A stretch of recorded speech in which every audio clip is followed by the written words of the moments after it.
Bismillahirrahmanirrahim. Assalamualaikum warahmatullahi wabarakatuh. Baiklah, kami dari kelompok 5 akan menjelaskan tugas kelompok 5 yaitu yang berjudul pelanggaran nilai-nilai Pancasila sebagai sistem etika. Eh, Jadi dari kelompok 5 ini ada beberapa orang. Yang pertama itu Abdul Halim, NIM 1182800069 dari Prodi Teknik Kimia. Kemudian ada Gregory Kevon Pratama 1182800078 dari Prodi Teknik Kimia. Kemudian ada M. Alfaridi Pamungkas Putra 1182800068 dari Prodi Teknik Kimia. Kemudian ada Rido Ardian 1182800083 dari Prodi Teknik Kimia. Kemudian ada Tulus Jaya Pasaribu 1182800040 dari Prodi Teknik Kimia. Kemudian ada Aril Salomta Tarigan 11913108 dari Prodi Teknik Elektro. Kemudian ada Deva Pratama 11936059 dari Prodi Teknik Material. Kemudian ada Richard Barblah dari NIM 1193301109 dari Prodi Teknologi Industri. Kemudian ada Muhammad Farhan Andani 1191401109 dari Prodi Teknik Informatika. Nah, di sini kami akan membahas satu permasalahan yang berjudulkan korupsi. Nah, perlu kita ketahui teman-teman bahwasanya korupsi itu bermakna sangat rusak atau menggoyahkan atau menyogok antara tindakan pejabat publik, baik politisi maupun pegawai negeri, serta pihak lain yang terlibat dalam tindakan itu yang secara tidak wajar dan tidak legal, menyalahgunakan kepercayaan publik yang dikuasakan kepada mereka untuk mendapatkan keuntungan sepihak. Kemudian akan dijelaskan oleh teman saya.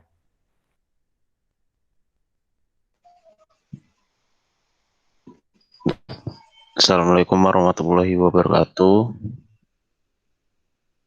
Nama saya Deva Pratama, NIM 1193600059 dari Prodi Teknik Material.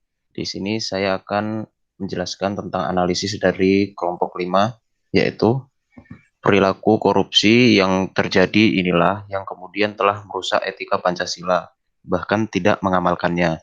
Jika kita telisik pada nilai-nilai etika pada sila pertama Pancasila, bahwa korupsi sangat bertentangan dengan ajaran agama. Semua agama sepakat bahwa mengambil hak yang bukan miliknya dan menimbulkan kerugian bagi banyak orang merupakan perbuatan yang dilarang dan berdosa.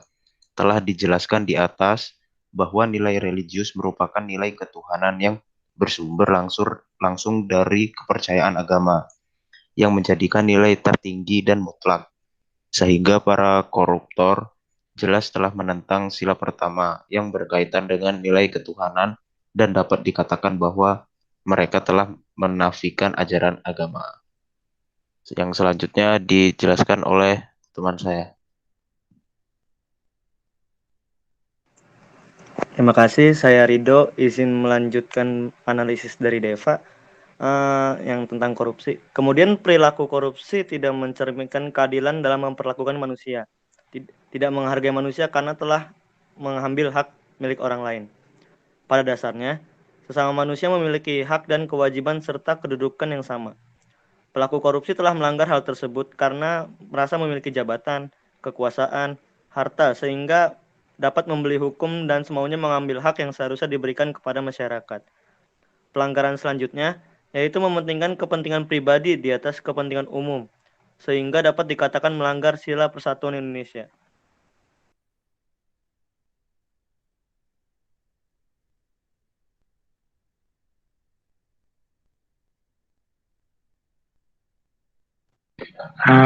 Oke, terima kasih sebelumnya. Nama saya Ariel Shalom Tatarigan. Saya akan menjelaskan tentang solusi dari kelompok kami untuk permasalahan ini. Jadi, dari kelompok kami memiliki solusi yaitu upaya pencegahan. Upaya-upaya pencegahan ini yaitu dengan menanamkan nilai-nilai yang nantinya hendak akan memperbaiki dan akan mencegah di masa mendatang tidak akan melakukan korupsi. Beberapa poin diantaranya yaitu adalah kejujuran. Kejujuran itu berasal dari kata jujur, yang dapat didefinisikan sebagai sebuah tindakan maupun ucapan yang lurus, tidak berbohong dan tidak curang. Poin yang kedua adalah kepedulian. Eh, Arti kata peduli adalah mengindahkan, memperhatikan, dan menghiraukan. Poin yang ketiga adalah kemandirian. Kemandirian di sini dikatakan bahwa mandiri berarti dapat berdiri di atas kaki sendiri. Artinya tidak banyak bergantung kepada orang lain dalam berbagai hal. Nah, poin berikutnya akan dijelaskan oleh teman saya.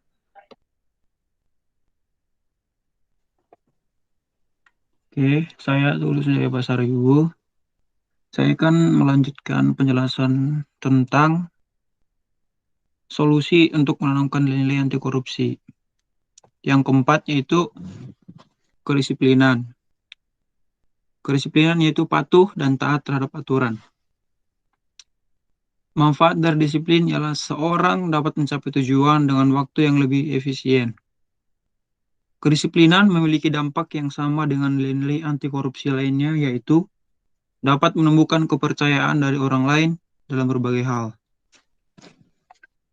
Kemudian yang kelima yaitu tanggung jawab.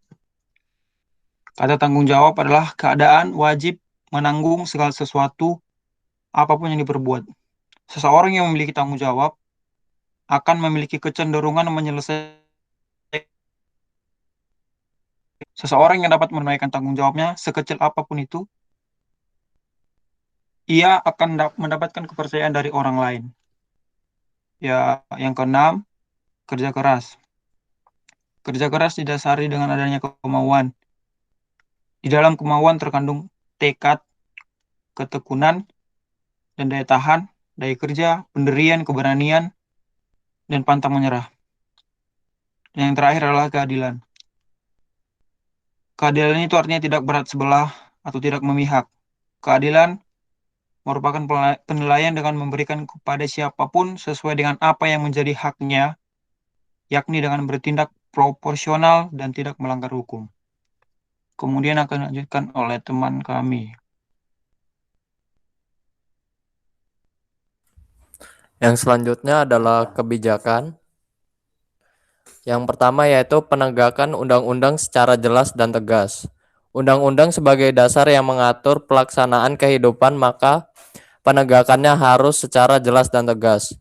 Hukum dan undang-undang harus secara tegas dan tidak tercelah untuk menimbulkan makna ambigu yang dapat dipermainkan dan diselewengkan.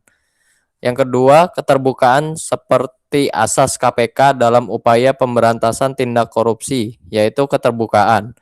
Maka setiap proyek atau pekerjaan harus bersifat terbuka. Hal ini bertujuan agar memudahkan pelaksanaan pengawasan atau suatu proyek ataupun pekerjaan. Yang ketiga yaitu nilai-nilai kehidupan. Selain memiliki dasar yang kuat, undang-undang dan juga memiliki pengawasan yang ketat, maka hal individu pelaksanaan juga harus diperbaiki.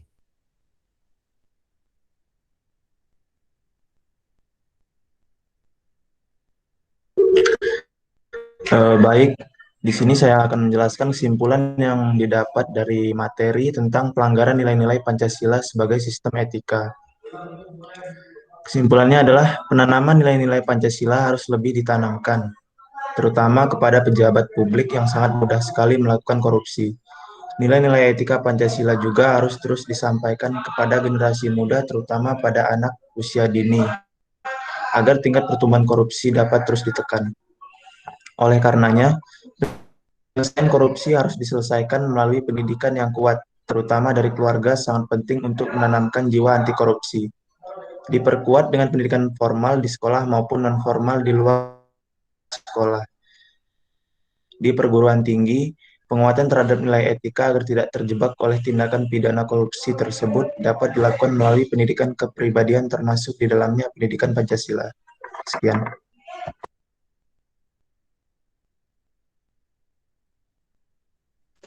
Demikianlah yang bisa kita sampaikan. Kurang dan lebihnya mohon maaf. Wassalamualaikum warahmatullahi wabarakatuh.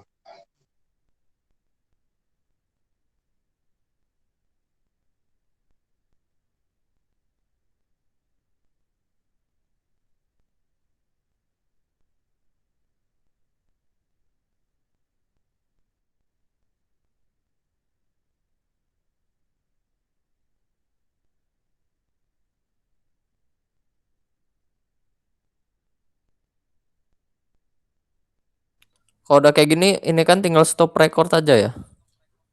Iya. Iya bang. Nanti lihatnya di Google Drive kan ya. Iya. Oke, oke.